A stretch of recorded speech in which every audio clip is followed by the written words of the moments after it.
నమస్తే welcome to Suman TV. కామారెడ్డిలో దారుణం చోటు చేసుకుంది. ఒక భర్త తన భార్యని నడి రోడ్డు పైన గొంతు కోసి చంపేసిన ఘటన కూడా జిల్లా వ్యాప్తంగా కలకలం సృష్టిస్తూ ఉంది. వాళ్ళిద్దరి మధ్యలో కొన్ని కారణాలతో గొడవ మొదలైంది.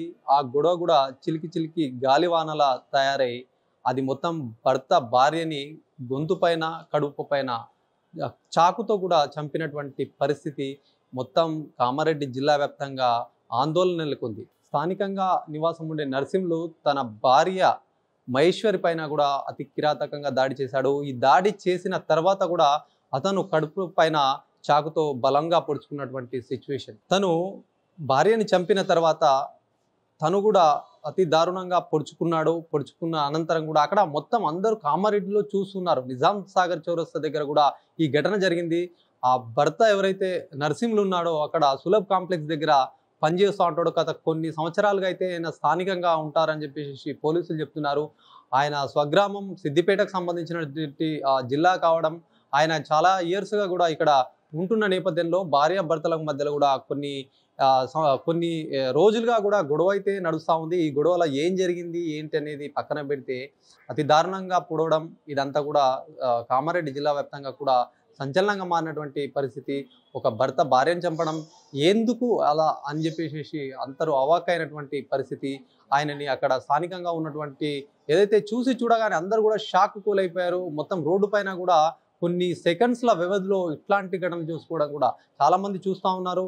చూసిన వాళ్ళు కూడా దగ్గరకు వచ్చేలోపు కూడా ఆమెను పొడిసేసి ఆయన కూడా పొడుచుకున్నటువంటి సిచ్యువేషన్. అసలు ఏం మెసేజ్ ఇస్తున్నారని కూడా మనం ఒకసారి చూస్తే భార్యని భర్త చంపడం ఇది ఎంతవరకు అసలు ఏం జరిగింది, ఇదంతా జరిగితే ఇట్లాంటి ప్రక్రియ ఇదంతా కూడా మొత్తం చాలా మటుకు కూడా గందరగోళమైనటువంటి పరిస్థితి. ఏదేమైనప్పటికీ ఆయన జరిగిన సంఘటన పైన ఇమ్మీడియట్గా పోలీసులు రంగప్రవేశం చేశారు. సులభ్ కాంప్లెక్స్ సంబంధించినటువంటి ఏరియాలో కూడా పోలీసులు ఇంకేమైనా ఆధారాలు సేకరించి ఆ పనిలో కూడా నిమగ్నమైనటువంటి పరిస్థితి. దీనికి సంబంధించినటువంటి ఎవరైతే నర్సింహులు ఉన్నారో వాళ్ళకు ఎవరు లేరని చెప్పేసి చెప్పిన పరిస్థితి. అక్కడ నుంచి కామారెడ్డి హాస్పిటల్ చేర్పించారు. అక్కడ మరింత మెరుగైన చికిత్సకై నిజామాబాద్ తీసుకొచ్చారు. ప్రస్తుతం మనం నిజామాబాద్ సంబంధించినటువంటి ఆపరేషన్ థియేటర్ వద్ద కూడా ఉన్నాము. మరి అక్కడ అయితే నర్సింహులకు చికిత్స అందించడానికి ఆపరేషన్ చేయాల్సి ఉందని చెప్పేసి కూడా వైద్యులు చెప్తున్నారు. మనం చూడొచ్చు. ఆయనకు కుటుంబ సభ్యులు కానీ మరింత సమాచారం తెలియాలని ఒకవైపు పోలీసులు చెప్తున్నారు. ఆయనకు సంబంధించినటువంటి వ్యక్తులు ఎవరు లేరు కాబట్టి ఆయనని పోలీసులు కూడా తీసుకొచ్చి జిల్లా ఆసుపత్రికి కూడా తీసుకొచ్చినటువంటి పరిస్థితి.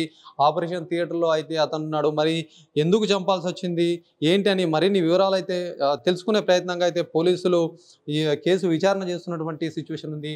మరి ఇంత దారుణానికి ఒడిగట్టడం ఏంటి అని చెప్పేసి కూడా చాలా మటుకు క్వశ్చన్ రేజ్ అవుతూ ఉంది. మరి ఇంత కిరాతంగా చంపితే అసలు అక్కడ చూడని లోపు కూడా ఇట్లాంటి ఘటన కత్తి ఆయన దగ్గర మరి ఎట్లా తీసుకొచ్చాడో ముందు ప్రీ ప్లాన్గా చేశాడా?